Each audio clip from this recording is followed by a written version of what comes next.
অনেক প্রশংসা পেয়েছি, আশা করছি এই ঘটনাটা আপনার ভালো লাগবে। আপনার নামটা বলে আপনার ঘটনাটা প্লিজ একটু শুরু করবেন। আসসালামু আলাইকুম লিসেনার্স, আমি দিনার, আমি এসেছি লালবাগ থেকে।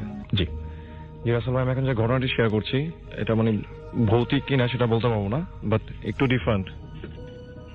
তো আসলে আমি এখন যে ঘটনাটি শেয়ার করছি এটা আমাকে শেয়ার করে মিজান ভাই। তো ঘটনাটি ওনার সাথে ঘটে। আচ্ছা। তো মিজান ভাইয়ের ঘটনাটি ঘটেছিল 2010-এর দিকের ঘটনা। তো আমাদের আজিমপুরে শাসাব বাড়ি নামে একটা বাড়ি আছে যেটা সবাই চিনে। তো ওই জায়গার আশেপাশেরই একটা জায়গায়। তো রাত প্রায় আপনার 11টা 11:30 এরকম একটা সময়। তো মিজান বাসা থেকে বের হয়।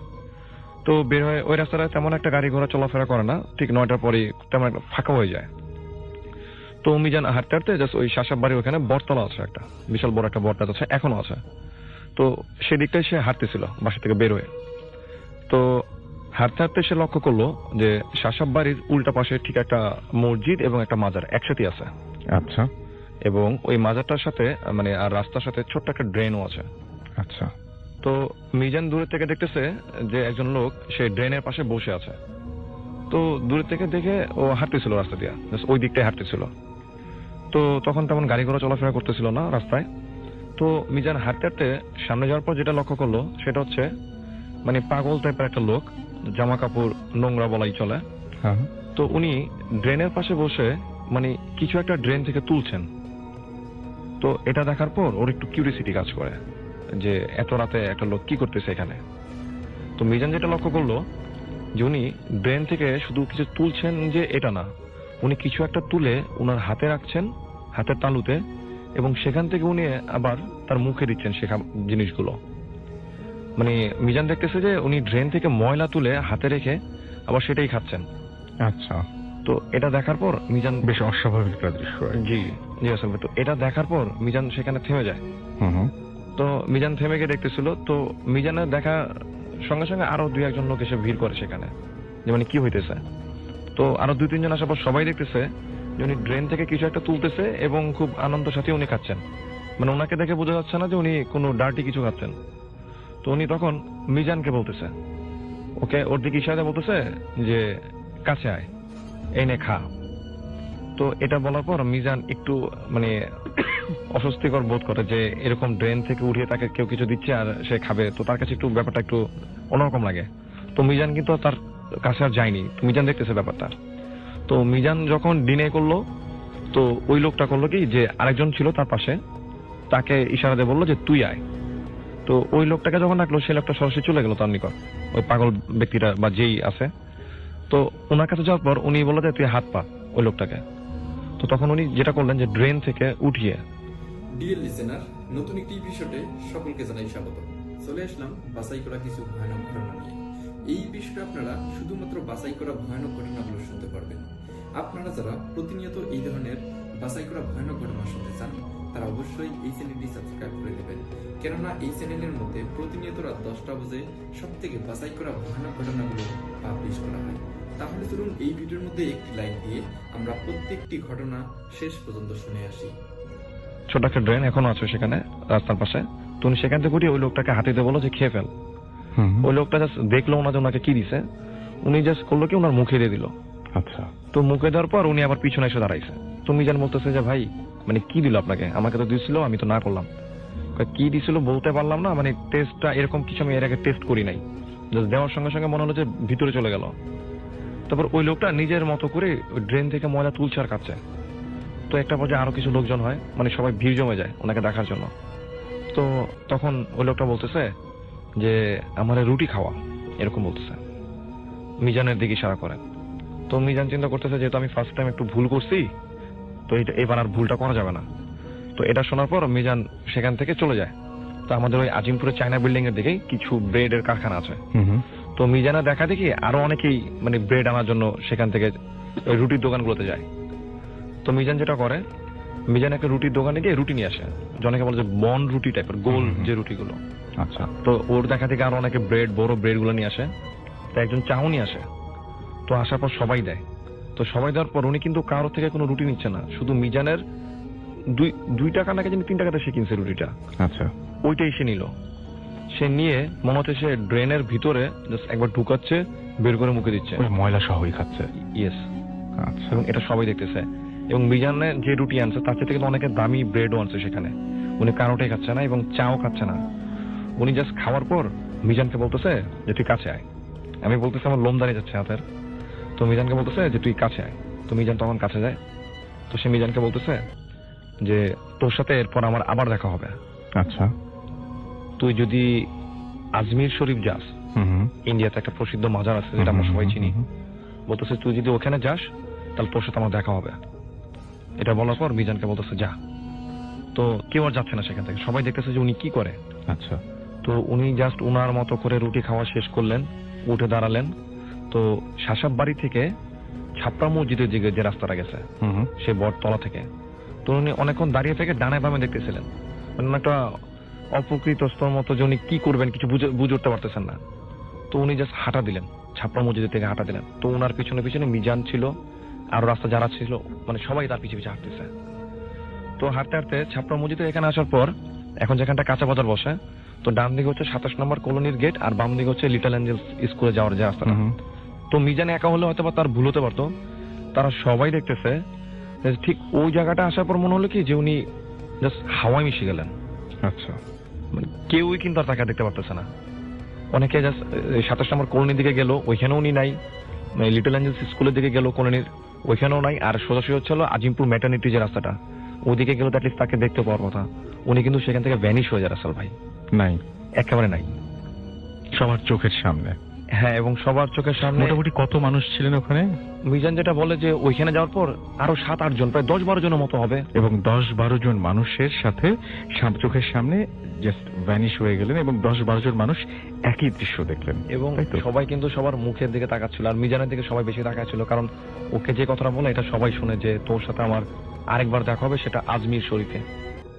এবং এরকম কিন্তু আসলে আমরা আরো অনেকের মুখে শুনি যে চলতি পথে এরকম কিছু মানুষদের সাথে আমাদের দেখা হয়, যাদের মানে বেশভূষায় একটু ডিফারেন্স থাকে সাধারণ মানুষদের চাইতে।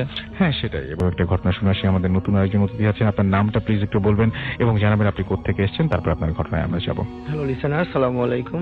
আমি মোহাম্মদ বায়েজিদ, মিরপুর 10 থেকে এসেছি। জি। আমি প্রথমে যে ঘটনা বলতে যাচ্ছি সেটা আমার গ্রামের ঘটনা, নাটোর জেলাতে। আমার বাড়ি গ্রামে। আমি যখন ইন্টারমিডিয়েট সেকেন্ড ইয়ারে পড়ি, 2012 সালের 13 সালের ঘটনা। আচ্ছা। তো আমি বরাবর নামাজ পড়ি, 5 ওয়াক্ত নামাজ পড়তাম আগে, বেশি এখন হয় না।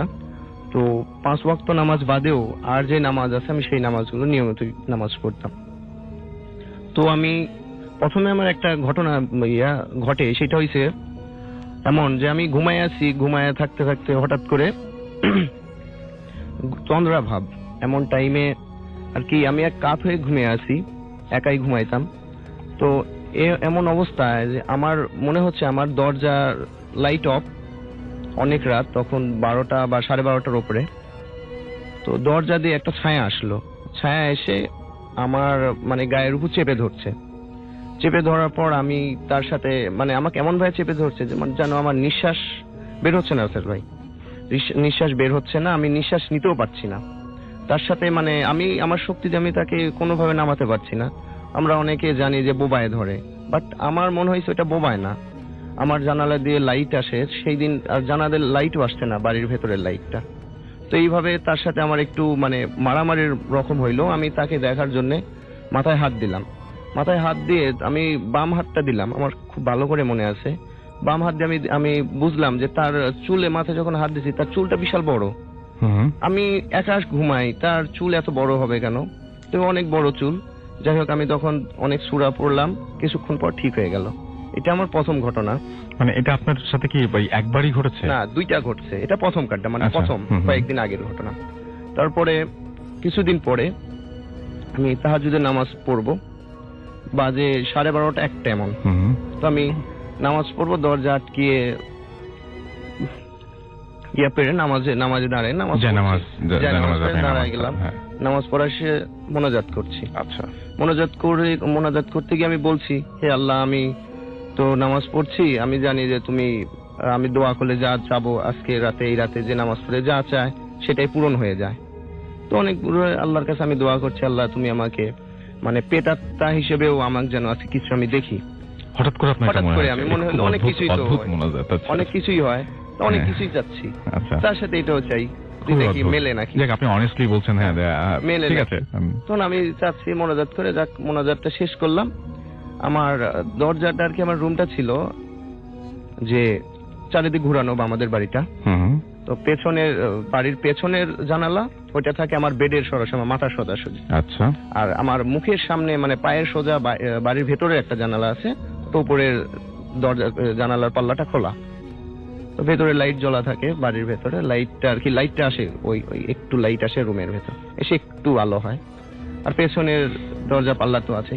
তো আমি নামাজ শেষে মোনাজাত করে এসে উপরের পাল্লাটা খুলে আছে, নিচে আবারটা খুলে দিলাম, খুলে দিয়ে সবাই ফাঁকা করে দিলাম, হুম। যেন এবার মনে করছি মনে মনে যে কিছু আসলে এবার দিয়ে আসবে, এবার দিয়ে বের হয়ে আপনার যাবে। দেখার প্রবল ইচ্ছা যে হ্যাঁ, কিছু অনেক একটা ঘটুক, অপ্রাকৃতিক। হ্যাঁ, পেছনে পুকুর আছে, সাথেই পুকুর, আবার পেছনে জঙ্গল আছে, জঙ্গল বলা চলে, অনেক বড় বড় দেবদারু গাছ, হুম।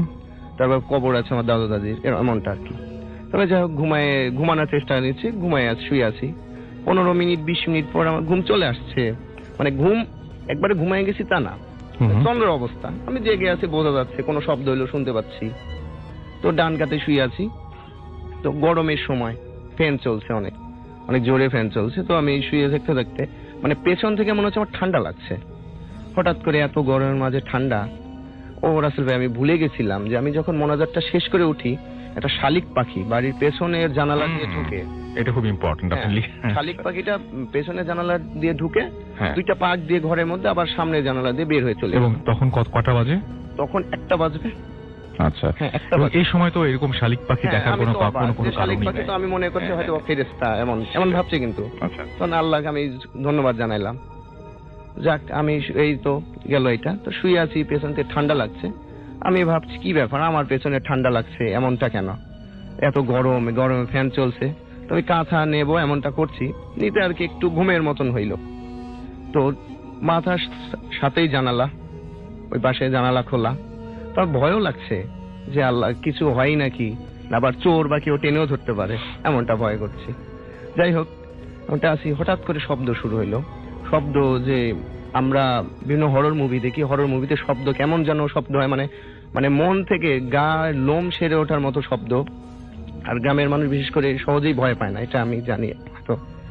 তো শুয়ে থাকতে থাকতে শব্দ হচ্ছে, আমি জাগা পেলাম। আমি তো ঘুমাইনি তখন, জাগা পেলাম, কি ব্যাপার, এমন শব্দ কেন থাকতেই বাস শব্দ হচ্ছে হয়ে আমি দেখছি আমার হাত, মানে আমার শরীর স্পর্শ হচ্ছে। হুম। কেন স্পর্শ হচ্ছে, আমি কি ব্যাপার, আমার শরীর কেন স্পর্শ হবে এত রাতে, আচ্ছা।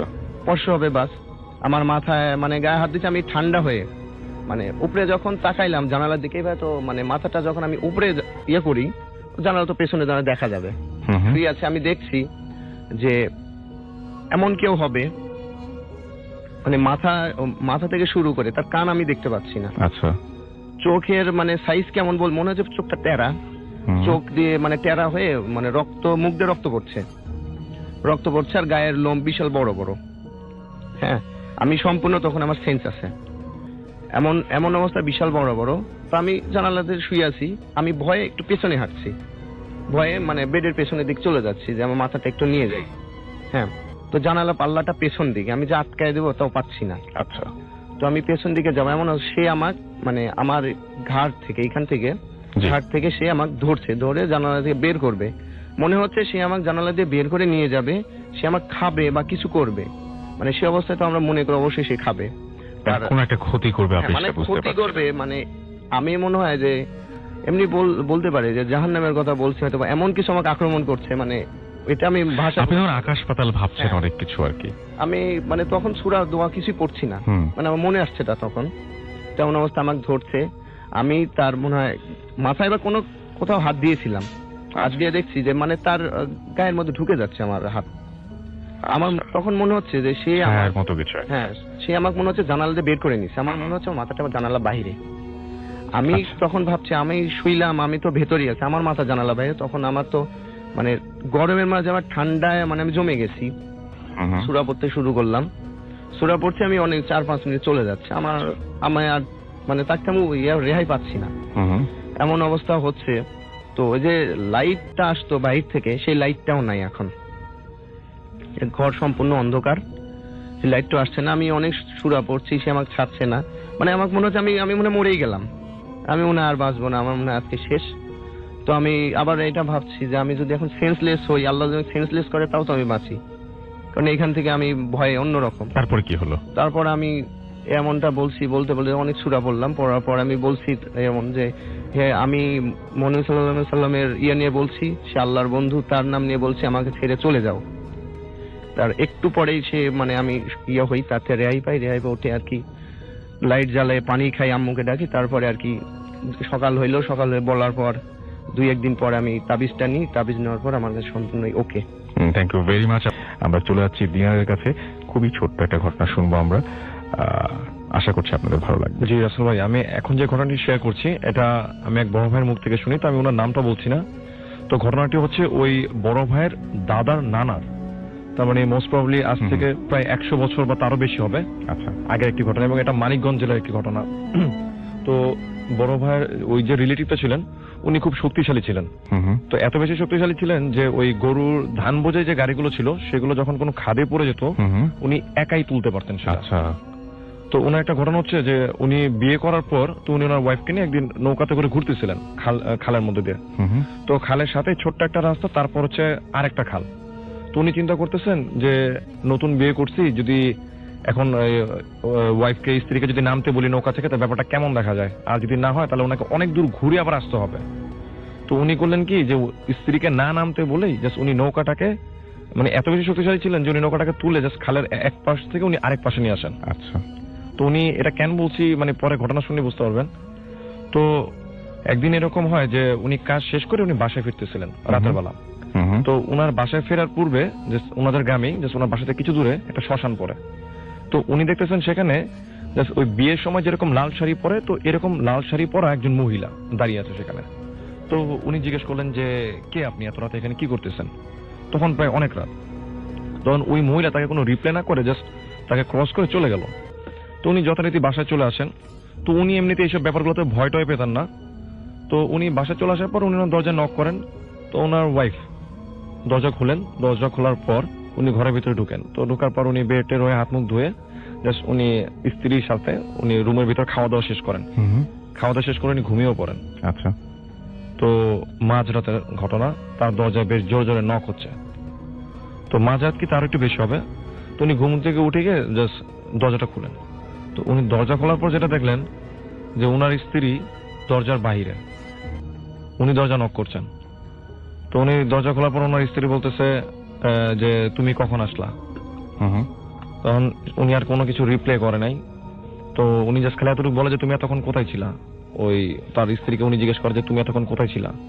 তার স্ত্রী যেটা বলে যে আমি ধান সিদ্ধ করতেছিলাম বাকিদের সাথে। আচ্ছা, তার মানে স্ত্রী ওখানে ছিলেনই না? না, তার মানে উনি বাসা আসার পর কার সাথে খাওয়া দাওয়া করলেন আর কার সাথে বা ঘুমালেন, এটা রাসেল ভাই চিন্তা করার পর হ্যাঁ সেটাই ব্যাপারটা। কিন্তু এত শক্তিশালী ছিল ভাই, ওনার জ্বর এসে পড়ে, সঙ্গে সঙ্গে ওনার জ্বর এসে পড়ে এবং উনি 3 দিন স্টে করেন। তারপর কিন্তু আসলে উনি ভয়ে মানে ওই জ্বরে উনি মারা যান। ও, তারপর আর বাঁচেনি। জি না ভাই, সেটাই। Thank you dinner. আমরা চলে যাচ্ছি আমাদের পরবর্তী অতিথির কাছে। আপনার নামটা প্লিজ একটু বলবেন, তারপরে আপনার ঘটনায় যাবো আমরা। হ্যালো লিসেনার্স, আমি মোহাম্মদ নোমান, আমি ন্যাশনাল পলিটেকনিক্যাল থেকে এসেছি। তো আমি সরাসরি আমার ঘটনায় চলে যাই। ঘটনার শুরুতে আমি আমার বাড়ির বর্ণনাটা একটু দিতে চাই। আমাদের বাড়িতে যে ঘরটা, সেটা আর কি আমাদের ঘর থেকেই সবগুলো ঘর শুরু হয়। আমাদের ঘরের 2 দিকেই জঙ্গল। তো ঘটনাটা 2005 সালের। এটা কোন জায়গায়? এইটা হচ্ছে আপনার পটুয়াখালী গলাচিপা। আচ্ছা, ওকে। আচ্ছা, ঘটনা তো 2005-এর। তো আমি তখন ক্লাস 1-এ পড়ি। তো এটা হচ্ছে আমার বাবার দাদির সাথে, আমি তাকে ছোট মা বলে ডাকতাম। তো আমি আমার জন্মের পর থেকেই তাকে কখনো হাঁটতে দেখিনি। তো আমাকে খুব ভালো পেত, আমি কথা বলতে দেখেছি। তো একদিন হয় সে খুব অসুস্থ হয়ে পড়ে। তো আমার নানু আসে সেই দিন আমাদের বাড়িতে। তো আমার বাবা এবং আমার দাদা ভাই বাজারে যায়। তো আমরা বারান্দায় ছিলাম, আমি পড়তেছিলাম বসে। তো ঘরের ভিতর শুধু আমার ছোট মা ছিল, ছোট মা ছাড়া আর কেউ ছিল না। তখন বিদ্যুৎ যায়নি, আমি হেরিকেনের আলোতে পড়তেছিলাম। তো হঠাৎ করে ঘরের ভিতর কিছু ভারী জিনিস পড়ে যাওয়ার শব্দ পাই। তো ব্যাপারটা আমাদের কাছে খুব ভালো লাগছিল না। আমরা সবাই গিয়ে দেখি। তো দেখি ছোট মাকে কে যেন খাট থেকে ফেলে দিছে। যদি সে পড়ে যেত কোনোভাবে তাইলে সে একা পড়ে যেত, মনে হয় কাকে আর কি তাকে কেউ টেনে ফেলে দিয়েছে, যেমন বিছানা সহ। তো এটা দেখে আমরা একটু শক হয়ে যাই। তো তারপর আব্বু আর দাদাভাই বাজার থেকে ফেরার পর তাদেরকে বলি, তো তারা তাকে তার বিছানাটা নিচে শিফট করে দেয়। তো এরপর থেকে তার সাথে আর কিছু হয় না, আর তারপর থেকে আর সে আর কোনো প্রকার কথা বলতে পারে না, কারোর সাথে কোনো প্রকার কথা বলতে পারে না, শুধু তাকেই থাকে। তো হঠাৎ সে আর অনেক অসুস্থ হয়ে পড়ে। তো একদিন আর কি কিছু মেহমানও আসে তাকে দেখতে, যে সে অসুস্থ হয়ে পড়ছে। তো একদিন তাও সে রাত্র 8টা বাজবে, তো তখন সবাই আর কি খাবার ঘরে খাচ্ছে, তো আমিও সেখানে ছিলাম। তো হঠাৎ করে আমি কোনো কারণে ঘরের ভিতরে চলে আসি একা। তো আমি এসে যেটা দেখি যে এখনো যদি মনে পড়ে আমার শরীরের প্রত্যেকটা লোম দাঁড়িয়ে যায়। তো যেটা দেখি তার বিছানা তো নিচে শিফট করা ছিল ফ্লোরিং, তো কেউ তার বিছানা ধরে টেনে নিয়ে যাচ্ছে, যেমন এক ধার উঁচু হয়ে আছে, তাকে টেনে নিয়ে যাচ্ছে, কিন্তু বুঝতে পারছি যে তাকে টেনে নিয়ে যাচ্ছে, কিন্তু কে নিয়ে যাচ্ছে তার হাত এবং তাকে দেখা যাচ্ছে না। এটা দেখার সাথে সাথে আমি এমন ভাবে চিৎকার করি যে রান্নাঘর থেকে সবাই দৌড়ে আসে এবং তাকে দরজার সামনে পায়। আমার চিৎকারের সাথে সাথে ওকে ছেড়ে দেওয়া হয়, ছোট মাকে ছেড়ে দেওয়া হয়। তো ছোট মা উপরের দিকে তাকাইছিল, তাকে ডাকা হচ্ছে কিন্তু কারো দিকে মানে কোনো রেসপন্স করছে না, কারো দিকে তাকাচ্ছিল না, উপরের দিকে তাকাইছিল। এবং আমার গায়ে রীতিমতো আমি ঘামছিলাম এবং আমি খুব অসুস্থ হয়ে পড়ি ওই দিন রাত্রে। আমার এরপর আর আমার ওরকম আর কিছু মনে নেই। অনেক ধন্যবাদ আপনাকে। আমরা চলে যাব আমাদের প্রথম অতিথির কাছে। আপনার নামটা প্লিজ একটু বলবেন এবং আপনি কোত্থেকে এসেছেন, তারপর আপনার ঘটনায় যাব আমরা। থ্যাংক ইউ রাসেল ভাই। আমি রাফাত খান ফ্রম বনানী। ওকে, আমি সরাসরি ঘটনায় চলে যাচ্ছি। ঘটনা শুরু করার আগে আমি বলতে চাই আমি একজন অডিটর হিসেবে কাজ করি, ইন্টার্নশিপ করছি অডিটরিং। সো আমাকে বাংলাদেশের বিভিন্ন জায়গায় পাঠানো হয় এবং এই ঘটনা 2013 ঘটেছিল। অ্যান্ড আমি আপনার জামালপুরে চলে যেতে হয় আমাকে ওই কাজের অফিসিয়াল কাজের জন্য। এন্ড আমি এবং জামালপুর এমন একটা জায়গা যে জায়গায় আপনি আগে আমি কখনো যাই। আচ্ছা, ওকে। এন্ড আমি ওখানে পরে আমার বস ফোন দেন এবং পরের দিনে আমি বাসে উঠে পড়ি এবং যাওয়ার পথে আনফরচুনেটলি আমাদের বাসের পিছনের দুটো চাকা পাংচার হয়ে যায়। সো আর বাসটা চলার মতো ছিল না। সো আমি বাস থেকে নেমে পড়ি আমার ব্যাগ নিয়ে। অ্যান্ড আমি তখন শীতকাল ছিল, ইট ওয়াজ নভেম্বর অর ডিসেম্বর। সো আমি বসে থাকি, রাস্তার পাশে দাঁড়িয়ে থাকি। অ্যান্ড অনেকক্ষণ দাঁড়িয়ে থাকার পর একটা সিএনজি পাই, খালি সিএনজি পাই। অ্যান্ড আমি সিএনজিটা নিয়ে চাচাকে ঠিকানাটা দেই জামালপুরের ওখানে। অ্যান্ড উনি আমাকে নিয়ে যান। আর নিয়ে যাওয়ার পর আমাকে একটা বাড়ির সামনে এসে থামান উনি। অ্যান্ড আমি ওনাকে টাকা দিয়ে বাড়ি থেকে নেমে পড়ি। অ্যান্ড সিএনজি থেকে নামার সাথে সাথে আমার একটা গায়ে শিউরি উঠে কাটা। অ্যান্ড আমি তাও ভাবলাম যে আমার বডি হয়তো আজকে কাজ করছে না। আমি ভিতরে ঢুকে পড়ি, বাড়ির ভিতরে ঢুকে জাস্ট বাড়িটা এক নজরে দেখি। অ্যান্ড বাড়িটা ছিল 3 তলা একটি পুরনো বিল্ডিং। অ্যান্ড 3য় তলার প্রত্যেকটা জানলা বন্ধ ছিল। সো আমি ভিতরে ঢুকে ফার্স্ট ফ্লোরে গিয়ে নক করি। অ্যান্ড প্রথম 2বার নক করার পর I didn't get any response, আমার কেউ দরজা খুলো না। থার্ড টাইম নক করতে গেলাম, হাতটা যখন ঠিক আমি দরজার সামনে নিলাম তখন সেই মুহূর্তে খুলে গেল, দরজাটা খুলে গেল। অ্যান্ড দেখলাম যে আমার সামনে একজন বৃদ্ধ মহিলা দাঁড়িয়ে আছেন, সাদা শাড়ি পরা। কিরকম বয়স হবে তার? তার বয়স হবে 60-70। আচ্ছা, এরকম বা একটু বেশি হবে, একটু বেশি হতে পারে। আচ্ছা, ওকে। তো উনি আমার দিকে তাকালো। অ্যান্ড ওনার ফেসটা আসলে wasn't scary at all. And she was really, মানে দেখলেই বুঝতে পারতেন যে খুবই কাইন্ড একজন মানুষ। তো তাকে আমি জিজ্ঞেস করলাম যে এখানে কি থাকার কোনো ব্যবস্থা হবে, আমি থাকতে চাচ্ছিলাম। তো উনি আমাকে কিছু না বলে উনি দরজার ঠিক পাশে সিঁড়ি দিয়ে দোতলায় হাঁটা শুরু করলো। তো আমি তার পিছে পিছে আমার 2টো ব্যাগ ছিল, একটা অফিসিয়াল পেপারস এর ব্যাগ এবং একটা আমার জামা কাপড়, পার্সোনাল থিংস। অ্যান্ড আমি দোতলায় তার সাথে গেলাম। উনি দোতলায় একটা বিল্ডিং, একটা ডোর ছিল। অ্যান্ড কাঠের দরজাটা তালা দিয়ে লাগানো ছিল। উনি জাস্ট ওনার থেকে চাবির গোছা বার করলেন এবং ওটা দিয়ে তালাটা খুলে দিল। খুলে দিয়ে আমাকে যে হাত দিয়ে ইশারা করলো ভেতরে যেতে। দেন আমি ভেতরে গেলাম এন্ড দেখলাম ভেতরে অন্ধকার, 2 থেকে 3টা রুম ছিল এন্ড সব কিছু ধুলো ভরা ছিল এন্ড কেউ থাকে না ওখানে। সেটা দেখেই বোঝা যাচ্ছে। দেখেই বোঝা যাচ্ছে কেউ থাকে না। তাও আমি ভাবলাম 3-4 দিনের ব্যাপার, আমার জাস্ট তো এখানে জাস্ট রাতটাই কাটাইতে হয় আমার বেশিরভাগ সময়। সো আমি ওখানে ওনাকে বললাম যে থ্যাংক ইউ, আমি থাকবো 3-4 দিনের জন্য আছি আন্টি। উনি বললো ঠিক আছে, উনি মানে কিছু না বলে জাস্ট পিছিয়ে ফিরে হাঁটা দিন। হাঁটা দিয়ে উনি ঠিক দরজার সামনে গিয়ে পিছিয়ে ফিরেন এন্ড এই প্রথম আমাকে কিছু বলেন। উনি আমাকে বলেন যে বাবা 3য় তলায় যাওয়া নিষেধ, 3 তলায় কোনোভাবেই যাওয়া যাবে না। জি। এন্ড আমি ভাবলাম ঠিক আছে ফাইন। আমি সেদিন আর কিছু হয় না, আমি রাতে ঘুমিয়ে পড়ি এন্ড পরের দিন আমি ঘুম থেকে উঠেই কাজে চলে যাই এন্ড ফিরতে ফিরতে আমার রাত হয়ে যায়। এন্ড সেই দিন রাতে আসলে শুরু হয় সমস্যা এন্ড আমি রাতে ঘুমায় পড়ি এন্ড রাত ঠিক 3টার দিকে ধূপ ধূপ করে আওয়াজ শুরু হয় এন্ড আমি ঘুম ভেঙে যায় এন্ড আমি আওয়াজটা বুঝতে পারি যে আমার ঠিক মাথার উপর থেকে হচ্ছে, মানে 3rd ফ্লোরে আমার রুমের ঠিক উপরের রুমটা থেকে আওয়াজটা আসছে। তো আমি তখন ঘুমানোর চেষ্টা করি কিন্তু আওয়াজটা আস্তে আস্তে বাড়তে থাকে, সো আমি ঘুমাইতে পারি না। সো আমি তখন বেড থেকে নেমে নিচতলায় যাই এবং আন্টির দরজায় গিয়ে নক করি, কিন্তু কেউ দরজা খোলেন না। সো আই থট যে উনি হয়তো 3য় তলায় কোনো শব্দ করছিলেন বা এরকম কিছু একটা। কিন্তু একজন বৃদ্ধ মহিলা রাত 3টা বাজে কি করবে? ডেফিনেটলি ওই সময় উনি ওনার ঘুমিয়ে থাকারই কথা। ঘুমিয়ে থাকার কথা। তো আমি তখন আর ঘুমাতে না পারে আমি ডাইরেক্ট 3য় তলায় চলে গেছি, ইমপেশেন্ট আর কি। তো 3য় তলায় যাওয়ার পর আমি দেখলাম যে দরজাটা কাঠের দরজা, খুব পুরনো গুণে ধরা কাঠের দরজা, ওটা বাইরের থেকে একটা হালকা একটু মোটা একটা লাল সুতা দিয়ে বাঁধা, জাস্ট ওটা দিয়েই বাঁধা। আচ্ছা। এবং ভেতর থেকে আমি ঠিক তখনও আওয়াজটা শুনছি যে প্রায় 30 সেকেন্ডস টু 1 মিনিট পর পর ধুপ ধুপ ধুপ ধুপ আওয়াজটা হচ্ছে। আচ্ছা। এন্ড তখন আমি দরজায় নক করি একটু জোরে 2 বার। যখন নক করার সাথে সাথে আওয়াজটা আমি আর শুনি না, আওয়াজটা আর আসছে না। তো আমি পিছিয়ে ফিরে ভাবলাম উনি হয়তো বুঝছে না, আমি পিছিয়ে ফিরে হাঁটা শুরু করি সিঁড়ি দিয়ে। ঠিক যখন নামা শুরু করি তখন আওয়াজটা আবার শুরু হয়। তখন ঘুমের মাঝে আর কিছু করার থাকে না, আমি নিচে গিয়ে ঘুমিয়ে পড়ি। আচ্ছা। এন্ড পরের দিন আমি সকালে কাজে চলে যাই, আমার সাথে তেমন কিছু আর হয় না। এন্ড পরের দিন আমি রাতে যখন ফিরি ঘুমিয়ে পড়ি কিছু কাজ সেরে এন্ড তখন সেদিন রাতে আমি কিছু খারাপ স্বপ্ন দেখি এন্ড রাতে ঘুম ভেঙে যায় আমার।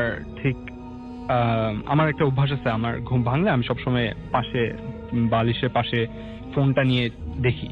তো ফোনে তখন দেখলাম যে রাত 3টা বাজার ঠিক 2-3 মিনিট বাকি। তো আমার কেন জানি না, তো আমি দেখলাম যে আওয়াজটা হয় না। তো আওয়াজটা তখন হওয়া শুরু করলো হঠাৎ করে।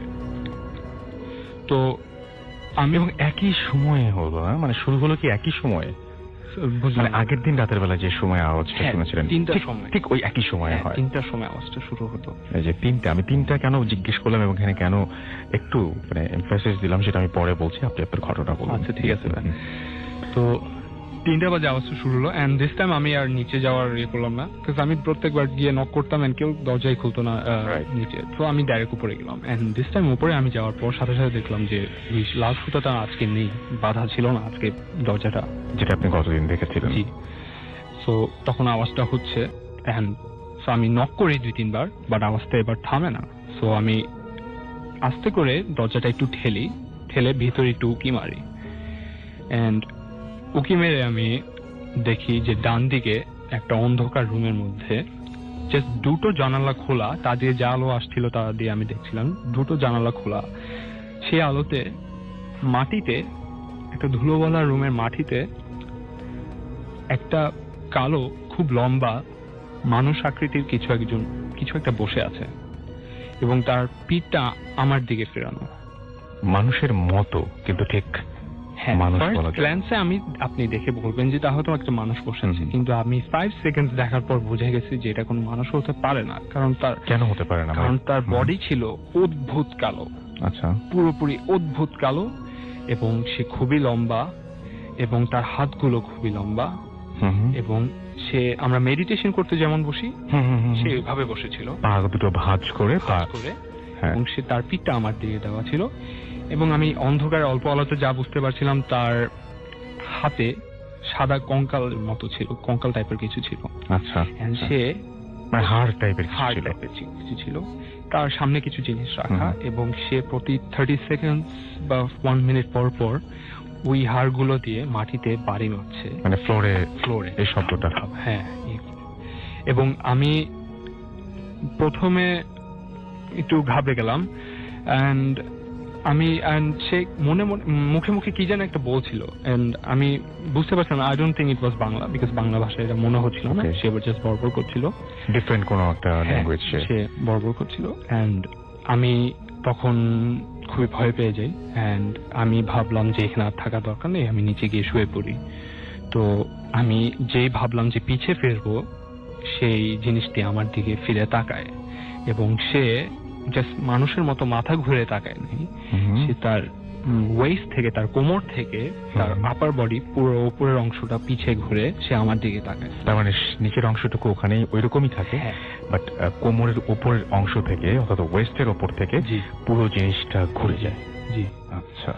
এন্ড আমি দেখতে পারি যে তার বডি তো পুরো কালো, তার ফেসও পুরো কালো, এবং তার কোনো কান নেই, তার কোনো নাক নেই, এন্ড তার চোখ দুটো মানে রক্তের মতো লাল।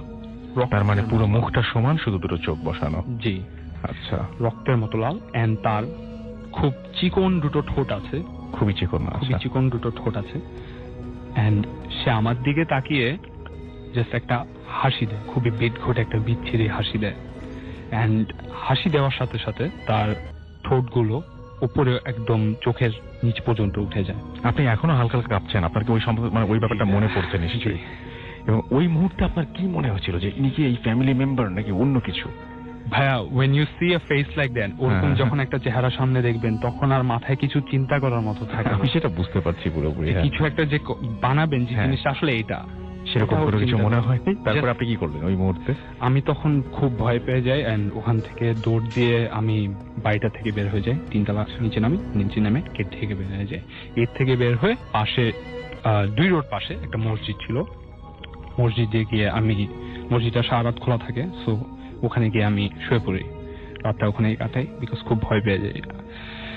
আর ভোরবেলা ফজর নামাজের সময় আমাকে মসজিদের ইমাম সাহেব এসে ডাকেন, ডেকে জিজ্ঞেস করেন যে আমি মসজিদে কেন ঘুমাচ্ছি এইভাবে। তো ওনাকে আমি ওই আমার এক্সপিরিয়েন্স কারোর সাথে শেয়ার করি নাই, ওনাকে ফার্স্ট পেলাম, তো ওনাকে আমি সব খুলে বলি, খুলে বলার পর আমি বুঝি না, উনি হয়তো বুঝতে পারছেন, উনি আমাকে একটা ওনার একটা কাঠের বক্স থেকে একটা তাবিজ দেন, তো বলেন যে তাবিজটা ওই বাসে যতদিন আসো ওই তাবিজটা গলায় রেখো। তো আমি ঠিক আছে, আমি ওটা বলে আমি দোতলায় আমার ইয়েতে গিয়ে, সে তখন দিন হয়ে যায়, তো আমি আমার কাগজপত্র নিয়ে বের হয়ে যাই, আমি কাজে বের হয়ে যাই, এন্ড রাতে গিয়ে ঘুমায় পড়ি আবার, আর 3rd ফ্লোরে যাওয়ার কোনো সাহস ছিল না। আচ্ছা। তো আমি ঘুমিয়ে পড়ি, এন্ড এবারও আমার রাতে 3-4 মিনিট আগে ঘুম ভেঙে যায়, এন্ড এবার আমি শুয়ে শুয়ে জাস্ট ওয়েট করি যে আজকে রাতে কি হয়, এন্ড তখন আমার গলায় ওই তাবিজটা ছিল, ইমাম সাহেবের দেওয়ার তাবিজটা আমার গলায় ছিল, আমি ওয়েট করি কি হয়, এন্ড এবার আর 3টা বাজে কোনো আওয়াজ পাইনি, ফর দ্য ফার্স্ট টাইম ওই বাসায় কোনো আওয়াজ পাইনি, এন্ড আমি আরো 15 মিনিটের মতো ওয়েট করি আওয়াজটার জন্য, কিন্তু কোনো আওয়াজ হয় না। দেন আমি ঘুমানোর চেষ্টা করি, আস্তে আস্তে আমার ঘুম চলে আসে, যখন চোখটা ঠিক লেগে আসে তখন আমি বুঝতে পারি যে আমার পায়ের ঠিক পাশে কিছু একটা দাঁড়িয়ে আছে। তো আমি এইসব মোমেন্টে কখনো ওয়েট করি না যে আস্তে আস্তে দেখবো নাকি দেখবো না, আমি সাথে সাথে মাথা ঘুরে দেখি যে ওই জিনিসটি এবার দাঁড়িয়ে আছে, এন্ড দাঁড়ানোর পর আমি দেখতে পারলাম যে অ্যাকচুয়ালি কত লম্বা জিনিসটা, বুঝতে পারলাম যে জিনিসটা এত লম্বা, মানে যখন বসেছিল তখন তো অনুমান লম্বা করেছিলেন। লাগছিল, এখন বুঝতে পারলাম যে এত লম্বা, এন্ড আমি সেটা দেখে সে আমার দিকে ডাইরেক্ট মানে তাকিয়ে থাকে, কোনো এক্সপ্রেশন ছাড়া। আমি খুবই ভয় পেয়ে যাই, আমি শুয়ে থাকি, আমার পুরো গা বরফ হয়ে যায়, কিন্তু তাও আমি ঘামানো শুরু করি, এন্ড আমি তখন দোয়া কালাম পড়ার চেষ্টা করি, কিন্তু মুখ দিয়ে কোনো কথা ছিল না, এত ওই ভয় সময় ছিল। কিচ্ছু মনে আসছিল না। সবচাইতে ভয়ঙ্কর যেটা জাগছে, আমার তাবিজটা তখন 3-4 সেকেন্ডস পর নিজে নিজে খুলে আমার বাম পাশে মাটিতে পড়ে গেছে, একা একা। একা একা। আমি মানে এটা আপনি শিওর যে আপনি নিজে খোলেননি? এটা আমি নিজে তো ভুলেও খুলবো না, বিকজ আমি মুভ করতে পারছি সেটাই না, মানে ভয়েও হাত চলে গেছে বা কোনো এরকম কিছু? পুরো ফ্রোজেন এন্ড নিজে নিজে তাবিজটা খুলে জাস্ট এমনি পড়ে গেছে। এন্ড আমি তখন এত ভয় পাই যে মাই অনলি আমার যা প্রোটেকশন ছিল সেটাও শেষ। তখন আমি ফেইন্ট হয়ে যাই। স্বাভাবিক, খুবই স্বাভাবিক। এন্ড আমি যখন আমার হোশ ফিরে তখন আমি 3rd ফ্লোরে ভাইয়া। I was sleeping in the 2nd floor. Oh my God. That was when I lost. প্রথমে আমি হোশ আসে, আমি উঠি, দাঁড়াই, বুঝতে পারি যে আমি ফ্লোরে। তো আমি উঠে দাঁড়াই, আমি ভাবলাম হয়তো ভয় পেয়ে ঘাট থেকে পড়ে গেছি। তো আমি যখন উঠে দাঁড়াই, চারপাশে দেখি, তখন বুঝতে পারি যে এটা আমার ফ্লোর না, এটা আমার খাট না, আমার ব্যাগটা কিছু নাই, এই রুমে আমি আগে আসিনি। তখন আমি বুঝতে পারি যে এটা 3rd ফ্লোর, সেই রুমটা। আপনি সেন্সলেস ছিলেন, so how did you go there? Exactly, হ্যাঁ, I don't know how I went there, but আমি সেন্সলেস ছিলাম and I woke up there. And আমি তখন আশেপাশে দেখি যে আমি 3rd ফ্লোরের সেই রুমটাতে। এন্ড আমি আশেপাশে দেখি মাটিতে কিছু চুল পড়ে আছে, কিছু পাউডার জাতীয় জিনিস ছিল, 2 রকম পাউডার ছিল। জাস্ট অন্ধকারে এক ঝলকে যা দেখতে পারছি ভয়ের ইয়েতে। আর ওই হাড়গুলো, হাড়গুলো তখনও ছিল ওখানে। আর আশেপাশে খুব ভাঙা ফার্নিচার, অনেক ময়লা জিনিসপত্র ছিল, অত কিছু দেখার সময় পাইনি। আর আমার সাদা রঙের যে টি শার্টটা ছিল যা পরে ঘুমাচ্ছিলাম, ওটা এদিক দিয়ে লাইক চেস্টের দিক দিয়ে ছেঁড়া। আচ্ছা, পুরো ছেঁড়া। এন্ড আমার শরীরের বিভিন্ন জায়গায় কালো দাগ। সো অন্ধকারে যা বুঝতে পারছি, পুরো বডি ব্যথা করতেছিল তখন। মানে আমি হার্ডলি নিজেকে জাস্ট উঠে দাঁড়া করেছি। আচ্ছা। দেন ওখান থেকে আমি ওগুলো দেখার পর আর এক মুহূর্ত থাকতে চাচ্ছিলাম না। আমি ওখান থেকে জাস্ট রাশ করে দোতলায় যাই। দোতলায় গিয়ে আমার ব্যাগ ট্যাগ, আমার ফোন চার্জে ছিল, যা ছিল সব নিয়ে আমি জাস্ট ব্যাগে ভরে বের হয়ে যাই। এন্ড তাড়াহুড়োর মাঝে আমার অফিসিয়াল পেপারস গুলো ফেলায় আসি। দেন আমি বের হয়ে নিচে এসে একবার নক করি ওই আন্টির রুমে, এই দরজায়, কিন্তু নো অ্যান্সার, কেউ দরজা খুলেন না তখনও।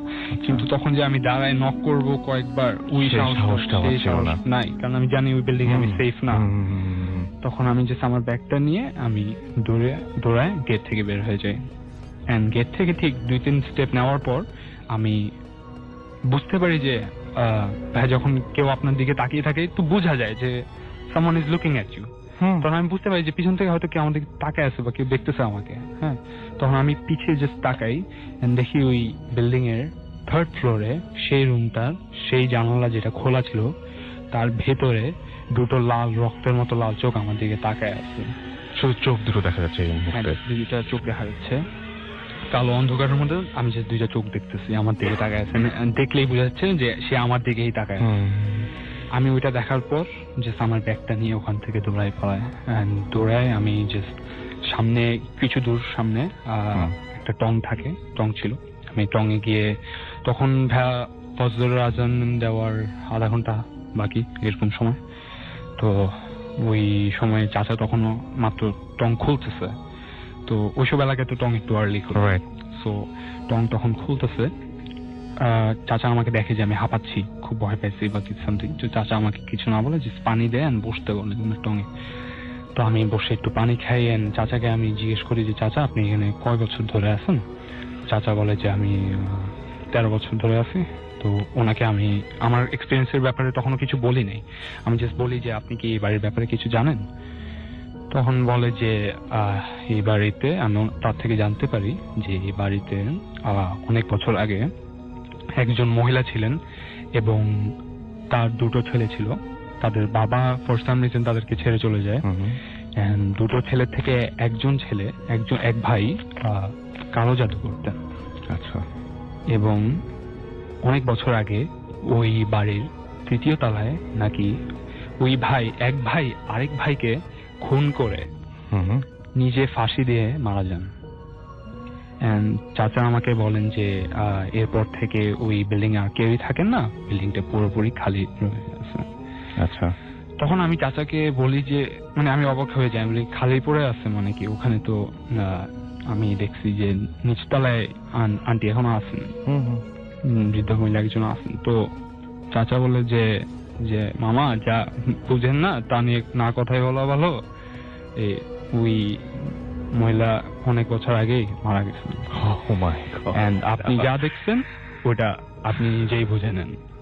তো ওইটা দেখার মানে ওইটা শোনার পর উনি যে আমাকে ভয় লাগানোর জন্য বলবে, আমি তখনও তাকে আমার কথাই বলি নাই যে আমি এরকম জিনিস দেখছি, উনি সেটা আমাকে বলছে। জি, এন্ড এরপর আমি জাস্ট আপনি আর ওখানে স্টে করেননি? আমি আর স্টে করিনি, আমি ঢাকায় এসে পড়ি। আচ্ছা, ওকে। আপনি যদি এখন আবার বলা হয় যে কোনো কাজে আপনি জামালপুর যান, আমি এরপর থেকে ভাই আসলে আর ওই এলাকার মধ্যে আর যাওয়ার কোনো ইচ্ছা নাই। Thank you very much. আসসালামু আলাইকুম, শাফি বলছি ধানমন্ডি থেকে। আমি আপনাদের ভূটাকে অনেকদিন ধরে শুনি, ভাবছি আমার ঘটনা যেটা আমি জানি সেটা শেয়ার করব। এই ঘটনাটা 2006-07 আমি যখন ইউকেতে ছিলাম তখনকার। যেটা হচ্ছে যে আমি কভেন্ট্রি ইউনিভার্সিটিতে পড়তাম। সো আমি কভেন্ট্রি ইউনিভার্সিটির পাশেই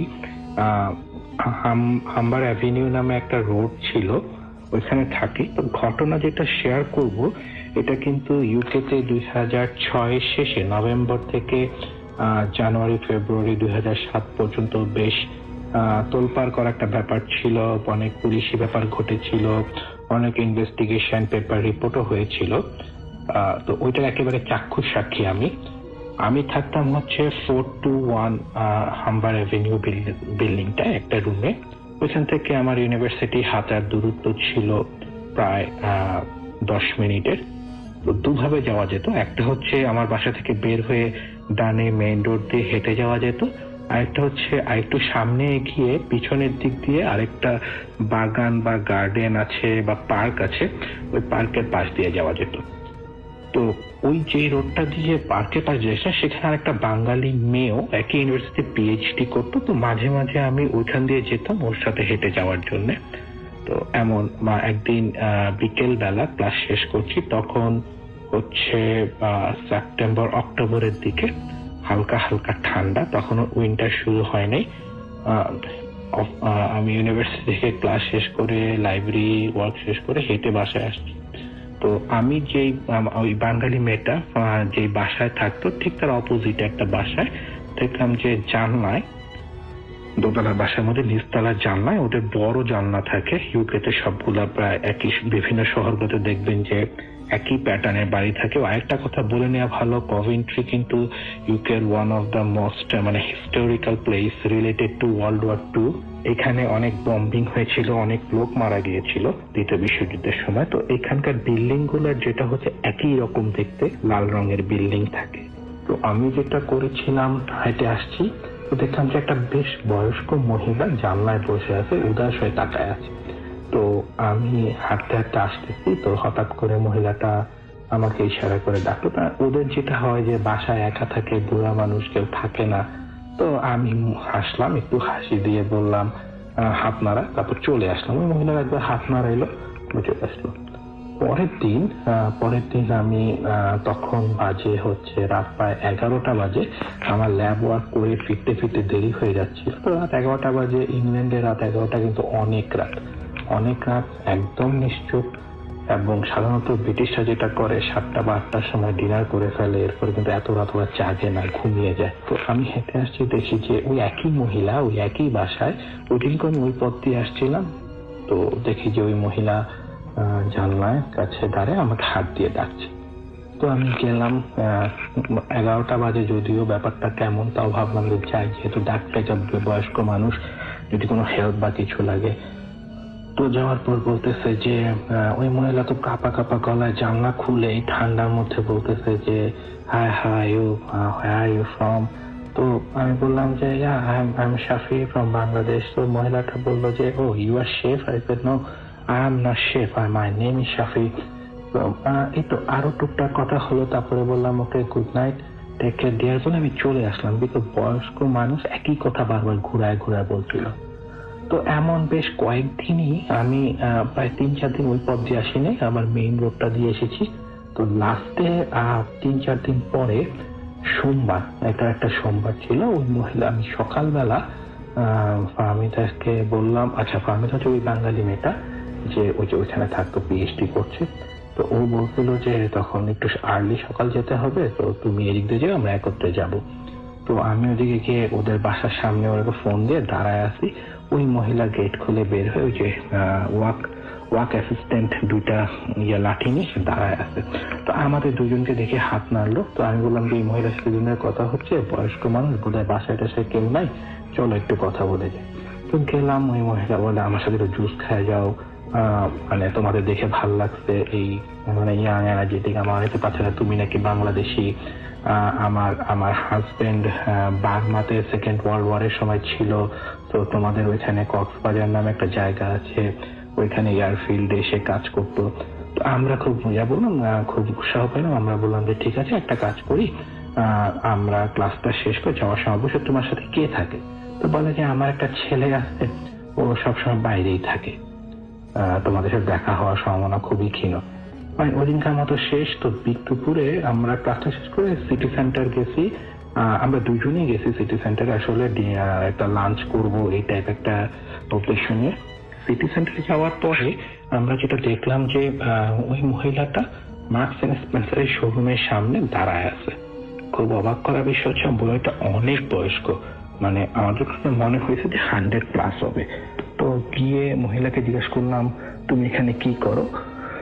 বললো যে এখানে ঘুরতে আসছিলাম, তোমাদেরকে দেখে দাঁড়াইছে। আমরা খুব অবাক হয়েছি, বিকজ আমরা এখানে আসবো বা এই মহিলা আমাদেরকে দেখার কোনো কারণ নাই, বিকজ আমরা সম্পূর্ণ তার উল্টা একটা দিক থেকে আসছি এবং আসার সময় মহিলার দিকে তাকাইছি। তারপর কথা হলো, বাই দ্য ওয়ে মহিলার নাম নিতা দিনাদ্রি, ওই মহিলা তার নাম বলেছিলেন। তো এমন কয়েকদিন এভাবে আরো অনেকদিন দেখা হয়েছে।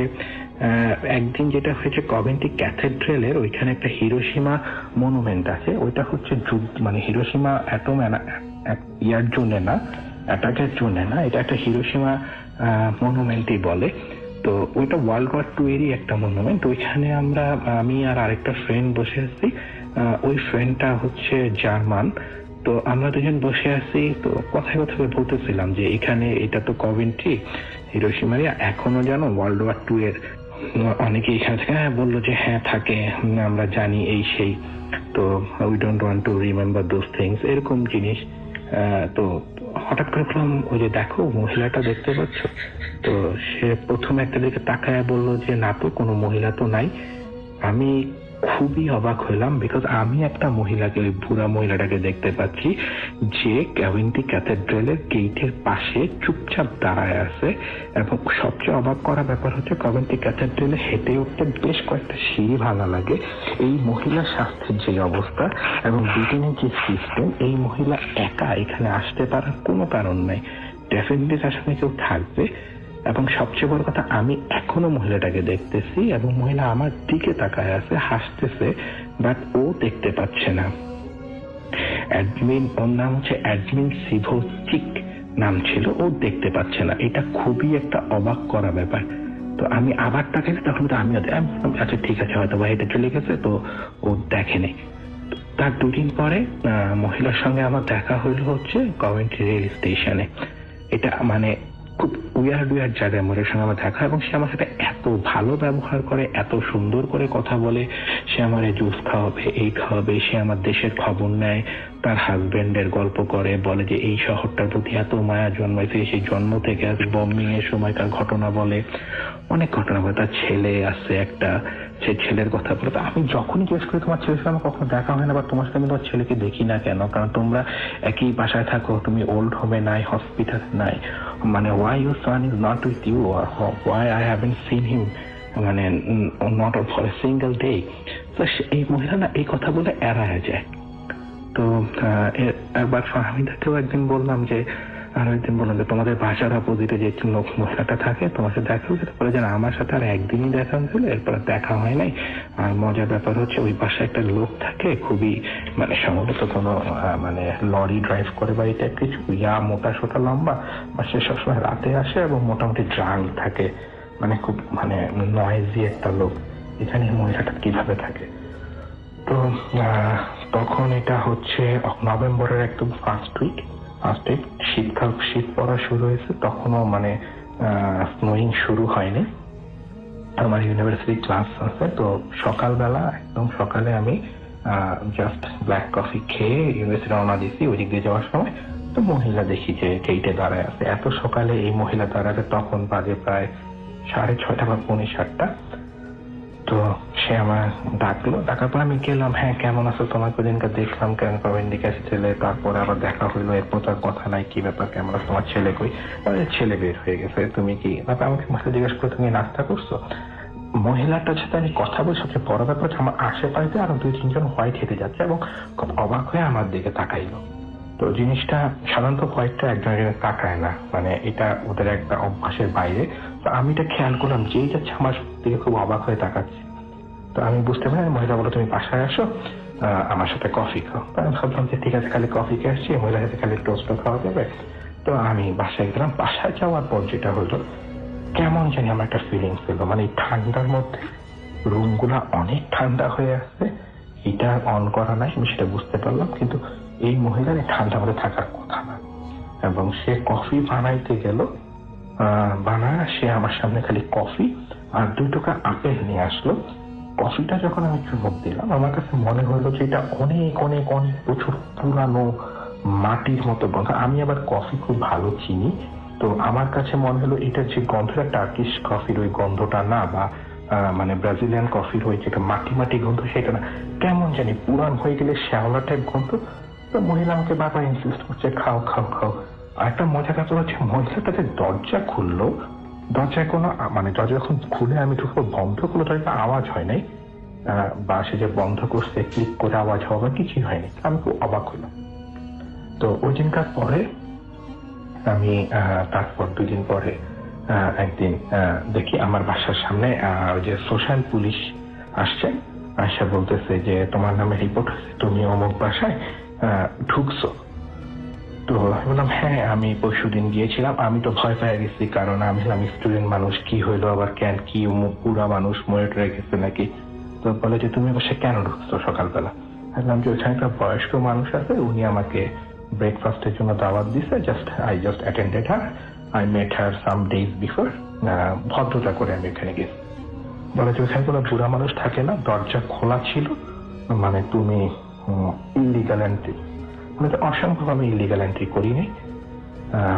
তো আমার তো অবস্থা তখন খারাপ, আমি খুব টেনশনে পড়ে গেলাম কি হইলো।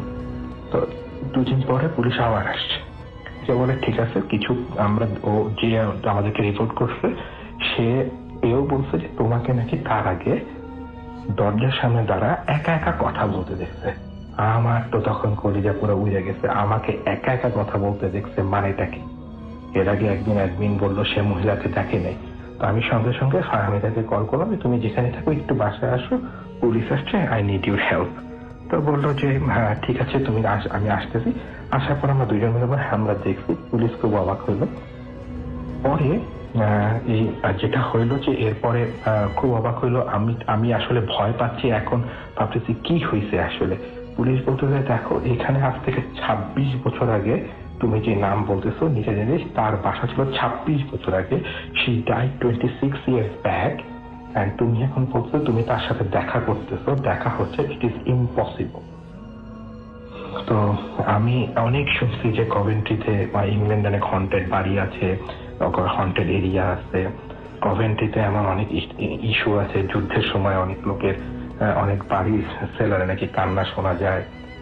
তারপরে আমি যে বাসাতে তার পাশের বাসাটা ভাড়া হয় না নাকি এই কারণেই, বা ভাড়া চিনেটা আসলেও চলে যায়, বিকজ এখানে নাকি ঠুসঠাস আওয়াজ হয়, তাছাড়া নাকি গুলির শব্দ শোনা যায়। তো ইম্পসিবল কিছু না। তা আমি খুব ভয় পেয়ে বললাম যে তুমি কি আমাকে বলতে চাচ্ছ I have talk with somebody who died 26 years back, মানে do you think I am insane or I am in any drug or anything like that? তো ফাহমিদা বললো দেখো আমি একজন পিএইচডি স্টুডেন্ট, অ্যান্ড ও আবার ফাহমিদা ব্রিটিশ নাগরিক, বাঙালি হলো। তো ও বললো দেখো আই এম এ ব্রিটিশ, আমি বলতেছি আমার সাথেও দেখা হয়েছে। তো এরপরে যেটা হলো যে মানে আমি আরো বললাম যে দেখো এই মহিলার, বললো যে তুমি আর কি জানো, এই মহিলা তোমাকে কি বলছে? আমি বললাম যে দেখো এ বলছে এর নাম ইটালিয়ান, ওর হাজবেন্ড সেকেন্ড ওয়ার্ল্ড ওয়ারে পাইলট বা সামথিং রয়্যাল এয়ারফোর্সে ছিল। আমি বাংলাদেশি বলার পর সে বলতো যে তার হাজবেন্ড স্টেশন ছিল বা মিয়ানমারে, ওইখান থেকে সে আমাদের Bangladesh British Royal Army Cox's Bazar এয়ারবেসে আসছে, ওইখানে নাকি যুদ্ধ করছে, তারপরে নাকি কোথায় মারা গেছে, দেশে কখন এর বিটে আসে না, তার একটা ছেলে বলে যে ওর ছেলেও মারা গেছে 8 বছর আগে। After her son died this house was left empty because তাদের কোনো বংশধর ছিল না, দ্যাটস হোয়াই এটা সরকার নিলাম করে দিছে এবং এই লোকটা কিনে নিছে যা তুমি তার বাসায় ঢুকছো। তো জানি না কি, তারপরে এই নিয়ে অনেক কিছু হইলো, পুলিশ বুঝতে পারলো যে সামথিং হন্টেড হ্যাপেন। তো সে বললো যে তোমার সাথে আবার দেখা হইলে তুমি ইমিডিয়েট আমাদেরকে কল করবা। জাস্ট পুলিশ যাওয়ার পরে ওই দিনকার আমি বাসা থেকে বের হই নাই, 2 প্যাকেট সিগারেট কিনে এনেছিলাম ভয়ে যে আগুন নিভানো যাবে না বাসায়, এই টাইপ একটা ব্যাপার। আম্মুকে ফোন করেছিলাম, দেশে দোয়া টোয়া যা পারি সব পড়ছি। তো ওই পরদিন আমার অ্যাসাইনমেন্ট জমা দিতেই হবে। তো আমি বের হয়েছি, বের হয়ে বাসা থেকে বের হয়ে জাস্ট মেইন রোড দিয়ে, ওই দিকে তো যাচ্ছি না, মেইন রোড দিয়ে ইউনিভার্সিটির আমার মাঝামাঝি জায়গায় আসছি। আমার সময় পেছন থেকে ওই মহিলার গলায় একজন ডাকলো। আমি দৌড় দিব কিনা ভাবতেছি, ঘুরে দেখি ওই মহিলা দাঁড়ায় আছে। আমি সঙ্গে সঙ্গে ফোন বের করছি, যে পুলিশ যে ফোন নাম্বার দিয়ে গেছে ওইখানে ফোন দিব। মহিলা কাছে আমাকে বললো, পুলিশকে জাস্ট খালি বললো যে তোমার সাথে আমার আজকেও দেখা হয়েছে, তোমাকে আমার ভাল লাগছিল, তুমি বাংলাদেশের মানুষ, আমার হাজবেন্ড বাংলাদেশের যুদ্ধে মারা গেছিল, আমি আসলে পৃথিবীর কেউ না, বাট আমি কমিউনিটি ছেড়ে কখনোই যাব না, আমাকে নিয়ে কোনো ঝামেলা করতে না, তুমি ভয় পেও না, আমি তোমার কোনো ক্ষতি করবো না। জাস্ট এটা বলার পরে আমি দেখলাম যে মানে মানুষ অফিস টফিস যখন হেঁটে আসলে ওর সাথে মিলায় গেল মহিলাটা। আমি জাস্ট বোকা হয়ে দাঁড়ায় আছি, এই ঠান্ডা দিয়ে দরদর করে ঘামতেছি, মানে কাঁদবো না চিৎকার করবো বুঝতে পারছি না। পুলিশকে ফোন দিলাম একটু পরে যে আমার খালি তোমাদেরকে জানানোর জন্য, সঙ্গে আমার মেডিকেল অ্যাসিস্ট্যান্ট দরকার, I am not feeling well. এরপরে যেটা হলো যে আমি প্রায় 3-4 দিন পুলিশের এখানে গেছি, তারপরে ওদের মেন্টাল রিহ্যাবিলিটেশন সাপোর্ট ওরা আমাকে দেওয়ার চেষ্টা করছে। যেটা হচ্ছে যে আমি এখনো জানি না ওই মহিলাটা কে, কেন আসছে, আমাকেই বা কেন তার মানে পছন্দ হলো। এখানে অনেক বাঙালি স্টুডেন্ট ছিল, ও কিন্তু ফাহমিদাদের বাসায় অপোজিট কখনো ফাহমিদাকে একলা ডাকে নাই, সে আমার কোনো ক্ষতি করেনি। সে আবার কোনো একটা দিন আমাকে বলেছিল যে তুমি ইংল্যান্ডে যেই বিপদেই পড়ো না কেন, God will save you and in your future life you will do better, best. গডের দোয়া থাকবে, মানে আমি তোমার জন্য দোয়া করব, তুমি অনেক ভালো একটা মানুষ, খুব ভালো ব্যবহারের মানুষ। এই তো আমি এখনো জানি না যে ওটা আসলে কি ছিল, কেন ছিল, আর মানে আমার সাথে কেন দেখা হয়েছে। এই হচ্ছে আমার এই ইংল্যান্ড ঘটনা। ধন্যবাদ। যে অতিথি তার কাছে আমরা যাবো, আপনার নামটা প্লিজ একটু বলবেন এবং আপনি কোথা থেকে এসেছেন একটু বলেন, তারপর আমরা তো ঘটনাটা শুনি। আমি জয়, এসেছি ধানমন্ডি থেকে। হসপিটালের নামটা কি বলা দরকার আছে? না, হসপিটালের নাম ডেফিনেটলি বলবেন না। আচ্ছা, এখন আমি যে ঘটনাটি শেয়ার করছি এটি আমাদের ঢাকারই একটি হসপিটাল। তো আমি কিছুদিন আগে আমার একটা কাজে আমি হসপিটালে গিয়েছিলাম। তো আমার কাজ শেষ করে আমি কৌতূহলবশত হসপিটালের পেছনে যে বর্গটি রয়েছে আমি সেখানে যাই, এবং সেখানে গিয়ে এক চাচার সাথে আমার পরিচয় হয়। তো চাচা আমার সাথে একটি ঘটনা শেয়ার করেন। সেই ঘটনাটি হচ্ছে এমন যে তার সাথে ঘটনাটি ঘটেছিল আজ থেকে প্রায় 13 বছর আগে। তো চাচা 13 বছর আগে ঘটেছিল। তো চাচা তখন নাইট শিফটে ডিউটি করতেন। তো যখন নাইট শিফটে ডিউটি করতেন, আর যে লাশগুলো প্রাথমিক অবস্থায় আনা হতো, লাশগুলো রাসেল ভাই মর্গের বারান্দায় রাখা হতো। তো তেমনই একদিন রাত আনুমানিক 9টার দিকে একটা লাশ আনা হলো এবং লাশটি বারান্দাতে রাখা হলো। তো তার বর্ণনা অনুযায়ী এরকম ছিল যে লাশটা ছিল একটা বৃদ্ধ মহিলার লাশ এবং প্রায় মাথা মুখ থেতলানো রক্তমাখা লাশটি পায়। তো পুলিশ আসলো, রিপোর্ট লিখলো এবং যাওয়ার সময় বলে গেল যে আপনার লাশটি যেভাবে রেখে যাচ্ছি লাশটা যেন এভাবেই থাকে, এতে যেন কেউ হাত না লাগায়। তো এভাবে লাশটি পড়ে রইল। চাচা এভাবেই পাহারা দিচ্ছিলেন, কখনো দাঁড়িয়ে কখনো বসে হেঁটে পাহারা দিচ্ছিলেন। তো এমন করতে করতে প্রায় রাত আনুমানিক 1টা বেজে যায়। তো চাচা চিন্তা করে যে তিনি একটু ছোট করে ঘুমিয়ে নেবেন আর কি। তো যখন তিনি ঘুমানোর প্রস্তুতি নিচ্ছিলেন, ঠিক সেই মুহূর্তে একটা বৃদ্ধ লোক এসে সেখানে হাজির হয় এবং তিনি বারান্দায় শোয়ানো লাশটিকে দেখে বলতে লাগে যে এই লাশটি হচ্ছে আমার স্ত্রী, তাকে আমার কাছে ফেরত দাও, আমি তাকে নিতে এসেছি। আচ্ছা। তখন চাচা বলে যে আপনি কে বা আপনি যেই হন, আমার কিছুই করা সম্ভব না, আর লাশটি ধরা যাবে না, হাত দেওয়া নিষেধ আছে আর কি। তো এক পর্যায়ে চাচার সাথে তার অনেক ধরনের কথা কাটাকাটি হয়।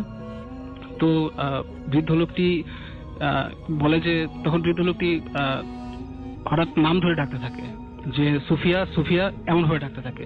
আসলে চাচা এটা ভাবতেও পারেনি, যখন বৃদ্ধ লোকটি সুফিয়া বলে ডাকছিল ঠিক তখনই রাসেল ভাই মর্গের ভেতর থেকে লাইক ধূপ ধূপ এমন টাইপের একটা সাউন্ড হতে থাকে। তো তিনি আসলে এই শব্দটা স্পষ্টই শোনেন, এবং চাচা ওই বৃদ্ধ লোকটি আবারও একইভাবে ডাকার সাথে সাথে সেই সাউন্ডটি আবারও হয়, এবং চাচা এটা স্পষ্টভাবেই শোনেন। তো রাসেল ভাই একটু বুঝতে পারে না চাচা কি করবেন। তো চাচা বলে যে কোথায় আপনার স্ত্রী? তখন বৃদ্ধ লোকটি বলে যে ওই মর্গের ভেতরে। তখন চাচা মনে করে যে লোকটা হয়তো পাগল, কারণ সে একবার বলছে যে মর্গের ভেতরে তার স্ত্রী, আবার একবার বলছে যে বারান্দায় রাখা লাশটি তার স্ত্রী। তো চাচা প্রায় রেগে যান, এবং একটা পর্যায়ে প্রায় লোকটাকে ধাক্কাতে মর্গের সীমানা বাইরে পর্যন্ত দিয়ে আসেন আর কি। তো যাই হোক, চাচা আবারও আসেন, আবারও তার জায়গাতে এসে দাঁড়ান, এবং তিনি একটা বিষয় তার কাছে খটকা লাগে যে বারান্দায় লাশটা রাখা ছিল সোজা অবস্থায়, সেটা জাস্ট একটু কাত হয়ে আছে। তো চাচা একটু অবাক, যতটুকু তার স্পষ্ট মনে আছে যে লাশটা সোজা অবস্থায় রাখা ছিল। তো চাচা কিছু না ভেবে কাছে গিয়ে লাশটা সোজা করে দেন। ঠিক সেই মুহূর্তে মর্গের ভেতর থেকে আবারও একই সাউন্ড। তো চাচা আসলে খুবই অবাক হন যে একই সাউন্ড, এর ভেতরে আসলে কি হচ্ছে, ভেতরে তো সাধারণ মানুষ যাওয়ার কথা না। তো চাচা আসলে সিদ্ধান্ত নেন ভেতরে যাবেন, এবং সেটা কি সেটা তিনি দেখবেন। তো মর্গের দরজা খুলে ভেতরে প্রবেশ করেন। তিনি দেখেন মর্গের এক কোনায় সবচেয়ে পুরনো যে লরিটা রয়েছে, লাশ রাখা লরিটা, যেটাতে এখন আর লাশ রাখা হয় না, প্রায় জরাজীর্ণ অবস্থায় পড়ে আছে, সেই লরিটার ভেতর থেকে শব্দ হচ্ছে, এবং তার কাছে মনে হলো যে ওটার ভেতরে কিছু একটা আছে যেটা বের হওয়ার জন্য ভেতর থেকে জোরে জোরে আঘাত করছে। তো তিনি আসলে খুবই অবাক হন, কারণ ভেতর তো এখন অনেকদিন যাবত লাশ রাখা হচ্ছে না, তাহলে ভেতরের কি? তিনি তখন আসলে রাসেল ভাই ভয় না পেয়ে তিনি সিদ্ধান্ত নেন তিনি এটার কাছে যাবেন এবং খুলে দেখবেন। তো তিনি লরিটার কাছে যান, এবং লরিটা টেনে রাসেল ভাই খুলে ফেলেন। এরপরে রাসেল ভাই তিনি আসলে যা দেখেন তা আসলে এতটাই অদ্ভুত আর ভয় ছিল যে তিনি দেখেন ওই মহিলার মাথা মুখ থেতলে যাওয়া রক্তমাখা লাশটি লরিটার ভেতরে, যে লাশটি পুলিশ বেশ কয়েক ঘন্টা আগে মর্গে নিয়ে আসে এবং বারান্দায় রেখে চলে যায়, এবং তিনি নিজেও একটু আগে লাশটিকে সোজা করে রেখে এসেছে, সেই লাশটি লরির ভেতরে। তো চাচা এটা দেখার পর আসলে ঠিক বুঝতে পারে না তখন কি করবে। আর এর চেয়ে আরেকটা বিষয় হচ্ছে কি, ওই লাশটি মুভ করছে, তার হাত দুটো উপরে তোলার চেষ্টা করছে। এটা দেখার পর চাচা আসলে এতটা আতঙ্ক আর এতটা ভয় পায় যে তখন সে না বুঝতে পেরে সেইখান থেকে একটা দৌড় দেয় রাসেল ভাই, এক দৌড়ে মর্গ থেকে বের হয়ে যায়। তো রাসেল ভাই এরপর একটা ছোট্ট ঘটনা আছে যে ওই হসপিটালেই চাচা অসুস্থ অবস্থায় পড়েছিল আর কি। তো চাচা পরে জানতে পেরেছিল যে ওই লাশটি, বৃদ্ধ মহিলা লাশটি, যে আত্মীয় স্বজন ছিল সকালে তারা এসে লাশটিকে নিয়ে যায় চিনতে পেরে, এবং ওই লাশটির নামও ছিল সুফিয়া। তো চাচা একটু অবাক হয়ে বলে যে কেন, ওনার স্বামী কি নিতে আসছিল? তখন তুই জানতে পারে যে ওই একই দিনেও নাকি ওনার স্বামীও নাকি মারা যায়। এটাই রাসেল ভাই ছিল ঘটনা। অনেক ধন্যবাদ আপনাকে। আমরা চলে যাচ্ছি আমাদের পরবর্তী অতিথির কাছে। আপনার নামটা প্লিজ একটু বলবেন, এবং আপনি কোথা থেকে এসেছেন, তারপর আপনার ঘটনা শুনবো আমরা। Thank you, Russell Bhaiya. Hi listeners, I am Shudip from Agarga. তো আমি আজকে যে ঘটনাটি বলবো সেটা মূলত আমার না, আমাকে আমার এক বড় ভাইয়ের বলা। তিনি আগে আমাদের এলাকায় থাকতেন, এখন তিনি সুইডেনে থাকেন। তো তিনি আমার বড় ভাইয়ের বাড়ি হচ্ছে ময়মনসিংহের হালুয়াঘাট, সেখানের বাজারেই। তো তিনি প্রতি উইকেন্ডেই স্কুল শেষ করে স্কুলের দিনগুলোয় তার বাড়ির উদ্দেশ্যে রওনা দিতেন। বাসা হতে মহাখালী হতে সোজা ময়মনসিংহের হালুয়াঘাট। তার যেতে যেতে প্রায় 5-6 ঘন্টার মতো লেগে যেত। তো একবার এক উইকেন্ডে তিনি এভাবে যাওয়ার সিদ্ধান্ত নিলেন বাড়িতে। তো যথারীতি তিনি বাসে উঠলেন। 5-6.5 ঘন্টার মতো লাগলো। রাত 12টা 12:30 বেজে গিয়েছিল। তো এই সময়টা তিনি বাজারে নামলেন। নামার পর তিনি আস্তে আস্তে বাড়ির উদ্দেশ্যে রওনা দিলেন। বাড়ির উদ্দেশ্যে রওনা দেওয়ার পথে একটি শ্মশান ঘাট পড়ে। তো তিনি সেটাকে ক্রস করলেন। অনেকদিন পর মা বাবার সাথে দেখা হবে তাই ভেবে তার মনে সমস্ত কিছুই আসে নাই। তো তিনি যথারীতি বাড়ির উদ্দেশ্যে বাড়ির জন্য অগ্রসর হলেন।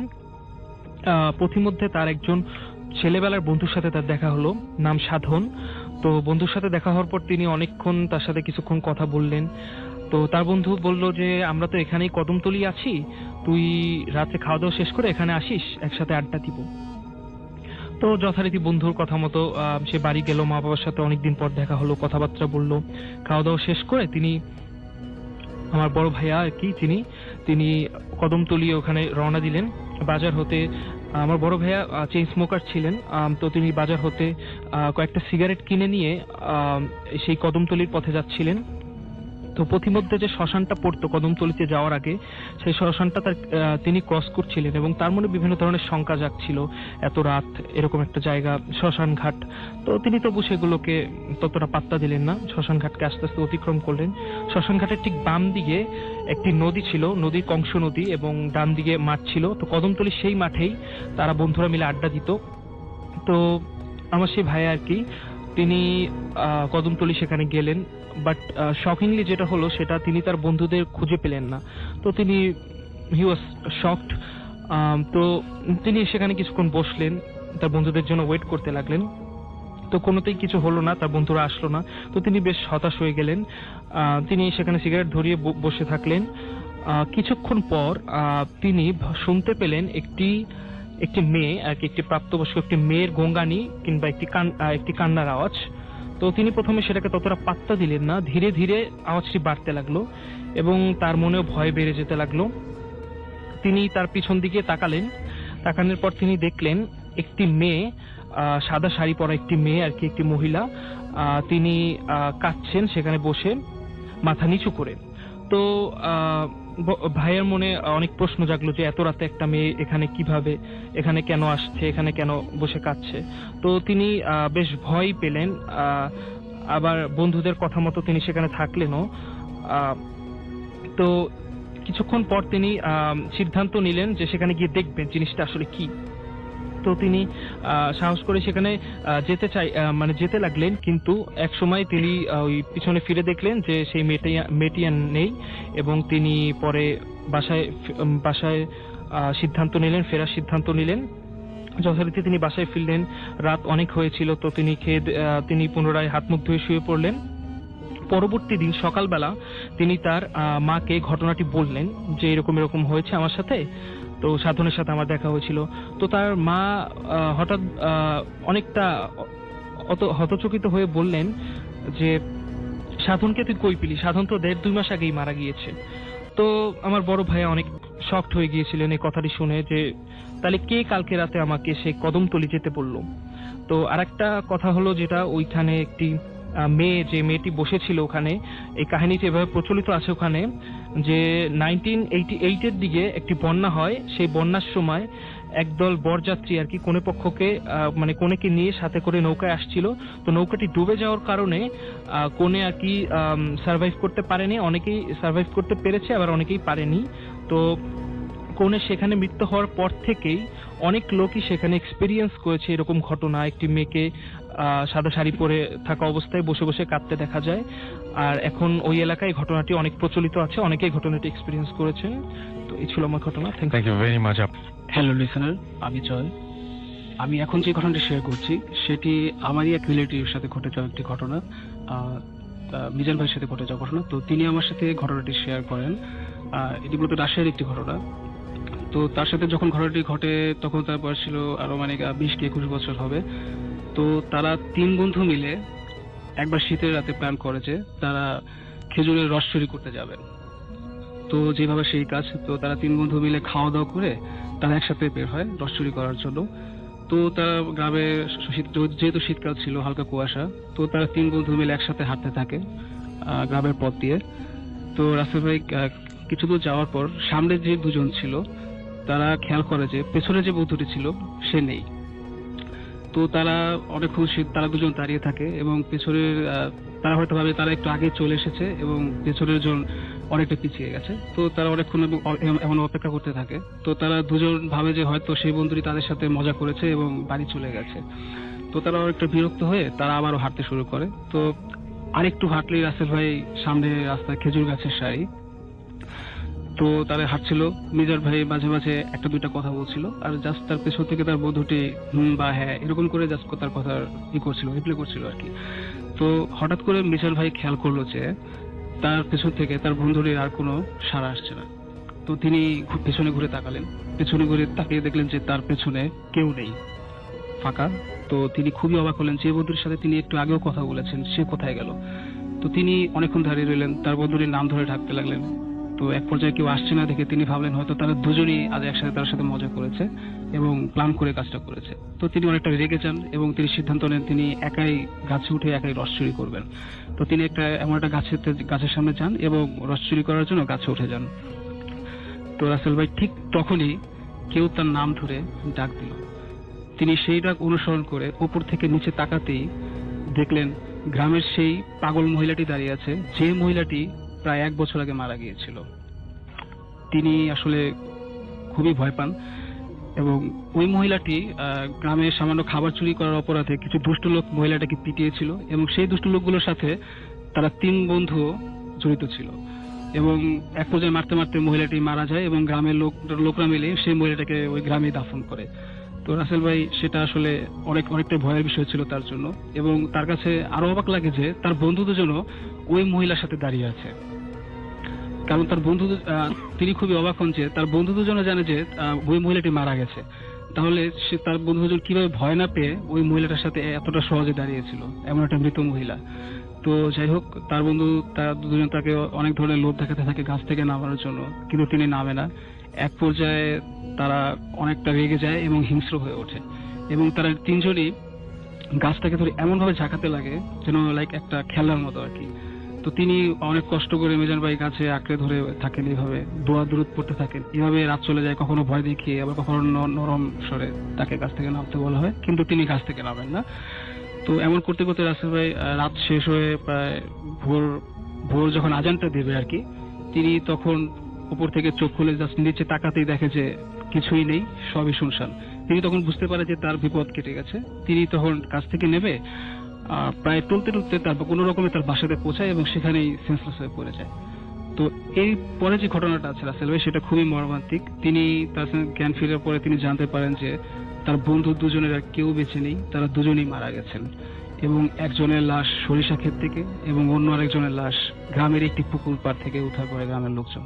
এবং যখন তাদের উদ্ধার করা হয়েছিল তখন তাদের অবস্থা একই রকম ছিল, যে শরীরে কোনো রক্ত নাই, রক্ত শূন্য এবং ফ্যাকাশে সাদা। তো রাসেল ভাই তিনি আসলে কোনো কিছু মেলাতে পারেন না, কারণ রাতে যখন তার বন্ধু দুজন তার সাথে যাচ্ছিল তাহলে অ্যাকচুয়ালি তখন তাদের সাথে কি হয়েছিল, আর যখন তারা দুজন একসাথে ওই মৃত একটা মহিলার সাথে দাঁড়িয়েছিল তখন তারা কি জীবিত ছিল নাকি মৃত ছিল। তো রাসেল ভাই এটা আসলে তিনি বুঝতে পারেন না। তো তিনি যখন সুস্থ হন তখন তার পরিবারের রিকোয়েস্টে তিনি ঢাকাতে চলে আসেন, তার খালার বাসাতে চলে আসেন রাসেল ভাই। তো তিনি এখন বর্তমানে উত্তরার একটি বাসাতেই আছেন। ওকে, অনেক ধন্যবাদ। নমস্কার আরজি রাসেল এবং সমস্ত শ্রোতা বন্ধুরা, আমি কলকাতা থেকে সৌমেন্দু দাস বলছি। বাংলাদেশের মতো কলকাতাতেও ভূত এফএমের প্রচুর শ্রোতারা আছেন। আজ ভূত চতুর্দশী এবং আশা করা যায় যে আজকে ভূতেদের আনাগোনাটা একটু বেশি রকমই হবে। আর আজ খুব সম্ভবত দ্বিতীয় দিন কলকাতার কোনো ঘটনা ভূত এফএমে শোনানো হবে। হ্যালোউইনের রাতে কলকাতার পার্শ্ববর্তী একটি অঞ্চলের ঘটনা শোনানো হয় ভূত এফএমে।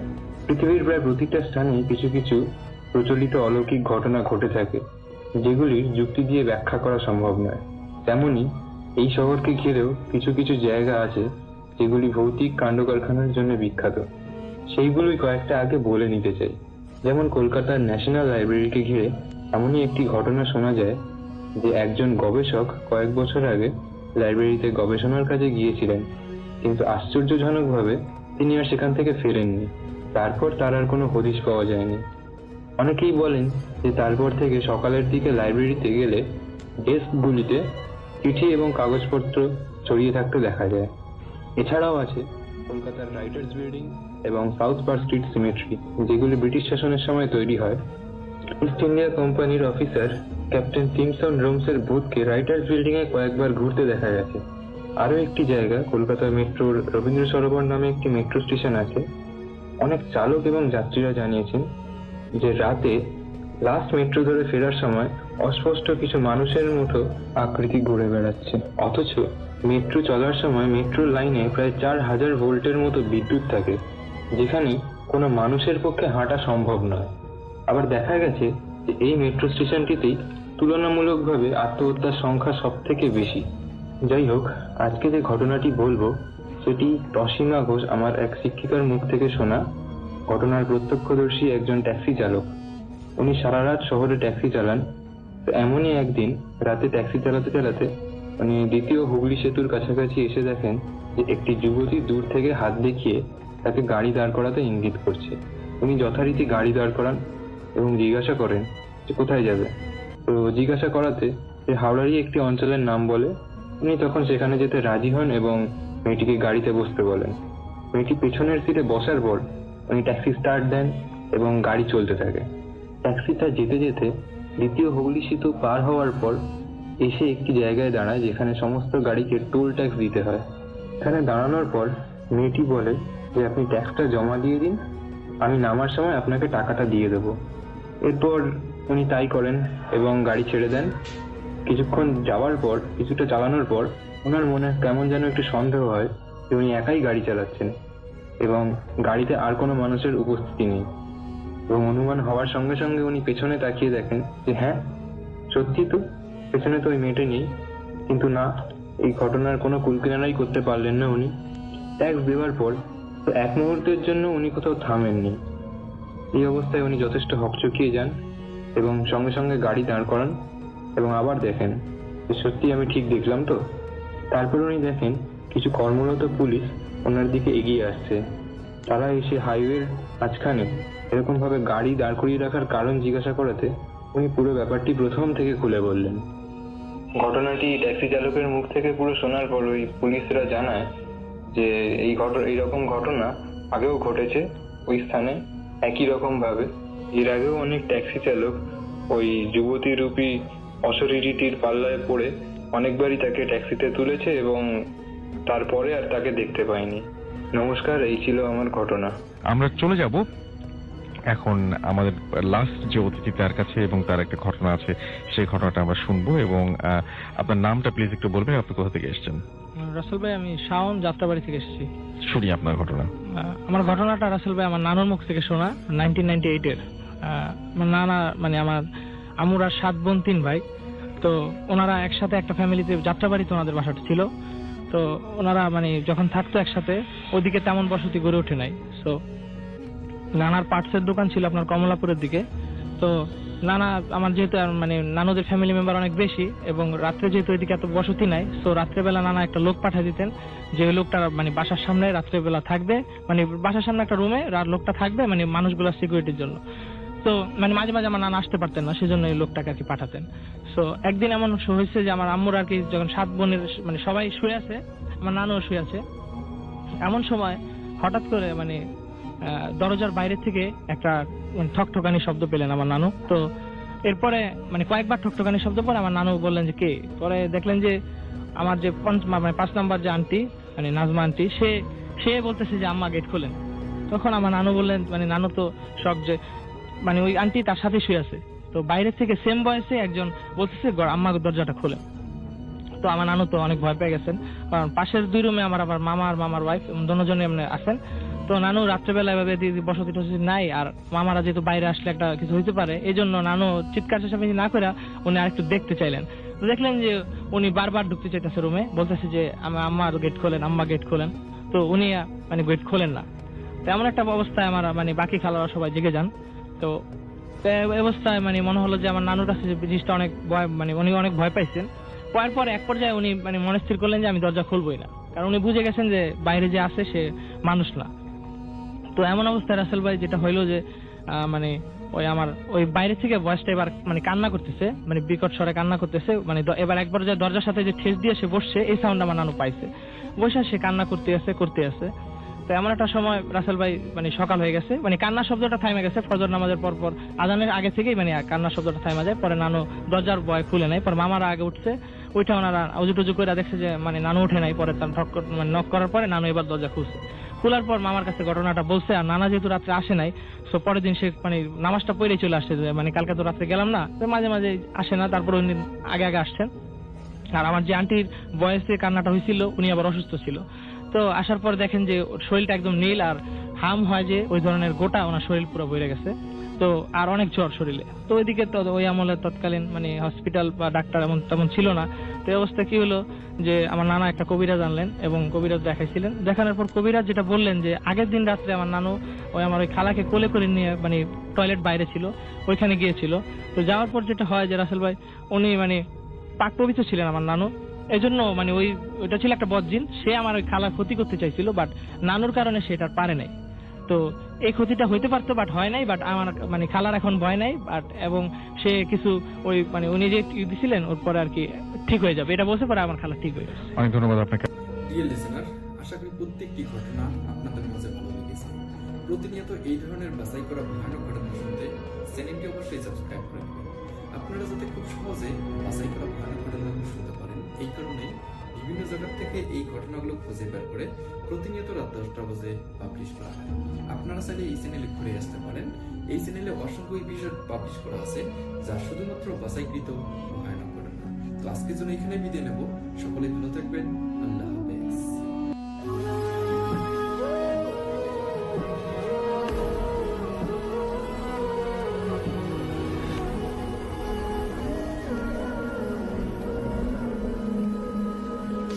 আসসালামু আলাইকুম প্রিয় লিসেনার্স, আশা করছি আপনারা সবাই ভালো আছেন এবং ভালোর সাথে আছেন। নতুন একটি এপিসোডে আপনাদের সবাইকে স্বাগত জানিয়ে শুরু করছি আমাদের আজকের গল্পটির নাম দেওয়া হয়েছে শূন্য স্টেশনের শেষ ট্রেন। বাঁকড়ার সোনামুখী পলকের কাছে একটা ছোট্ট অচেনা রেল স্টেশন, নাম তার শ্যামপুর হল্ট। এই স্টেশনটি তৈরি হয়েছিল প্রায় 50 বছর আগে, কিন্তু যাত্রী কম থাকায় সন্ধ্যা 6টার পরেই এটি প্রায় জনশূন্য হয়ে যেত। টিকিট কাউন্টার বন্ধ, আলো জ্বলত শুধু প্ল্যাটফর্মের দুটো দুর্বল বাল্ব থেকে। লোকে বলতো স্টেশন মাস্টারের কোয়ার্টারের কাছে একটি পুরনো শিশির গাছ আছে, যেখানে নাকি একটি ভয়ঙ্কর দৈত্যর আস্তানা। দৈত্যটি ছিল একটি প্রেক্ষাপটে ব্রাহ্মণ। সে একসময় রেল লাইনের কাজ করতে গিয়ে দুর্ঘটনায় মারা যায়। 2010 সালে সুমন নামের এক রেলওয়ে ইঞ্জিনিয়ারকে কাজের জন্য 1 সপ্তাহের জন্য শ্যামপুরের হল্টে থাকতে হয়েছিল। তার কাজ ছিল রেল লাইনের ত্রুটি পরীক্ষা করা, কারণ সেই রেল লাইনে নতুন করে আবারও ট্রেন শুরু হবে এমন আসলে পরীক্ষা নিরীক্ষা করার জন্যই সুমনকে পাঠানো হয়েছিল সেই শ্যামপুরের হল্টে। প্রথম কয়েক রাত সুমনের কোনো সমস্যা হয়নি, কিন্তু চতুর্থ রাতে কাজ শেষ করে সে যখন তার অস্থায়ী ঘরে অর্থাৎ স্টেশন মাস্টারের কোয়ার্টারের পাশে একটা গোদাম করে ফিরছিল, তখন ঘটনাটা ঘটল। রাত প্রায় 12টা বাজে। আকাশে হালকা কুয়াশা আর প্রচণ্ড ঠান্ডা। স্টেশন একদম নিস্তব্ধ। সুমন হঠাৎ শুনতে পেল অনেক দূর থেকে যেন একটা ট্রেনের হুইসেল শব্দ আসছে। শব্দটি ক্রমশ কাছে আসতেছে বলে মনে হচ্ছে। সুমন এবার খানিকটা অবাক হয়ে গেল, কারণ এই দিনে তো শেষ ট্রেন 8টায় চলে, এখন তো আর কোনো ট্রেন আসার কথা না। তাহলে এই ট্রেনের শব্দ কোথা থেকে আসছে?